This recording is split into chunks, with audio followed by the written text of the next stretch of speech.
the Hamas military chief has now been killed, and this is something that has been confirmed by the Israel Defense Forces as well. This is the second top Hamas leader to be killed in just 2 days. Earlier, of course, it was a Hamas political wing chief who was killed as well, and now the IDF has gone on record to say that the military chief has been killed in airstrikes. My colleague Disha is now joining us live. So Disha, extremely sort of shocking there that now you have the second top Hamas leader being killed in just 2 days. What could be the potential impact of this on the ongoing war?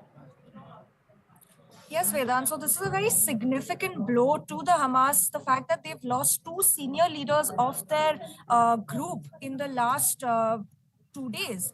So this comes after the killing of Ismail Haniyeh, who was considered the political leader of the group and the sort of the top face of the group.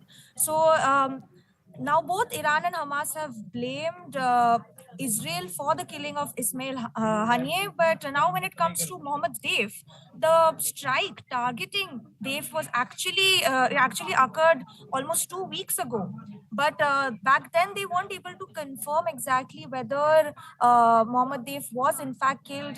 Prime Minister Benjamin Netanyahu did say that we're not able to confirm whether he's been killed. So now after 2 weeks, the IDF have come out and confirmed that Mohammed Deif, who is the military head of the Hamas in Gaza, has been killed after an intelligence assessment took place.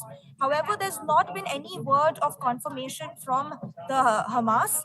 And this, as I mentioned, is a very significant blow and does indicate that things are escalating in West Asia, and especially the tensions between Israel, between Hezbollah and Hamas, which are two of the Iran-backed groups in the region. So Deif was the leader, as I mentioned, of Hamas's military wing and was actually one of the main architects behind the October 7th attacks, which which killed 1,200 people in Israel. So it highlights that Israel is now moving on to targeting these senior leaders of Hamas.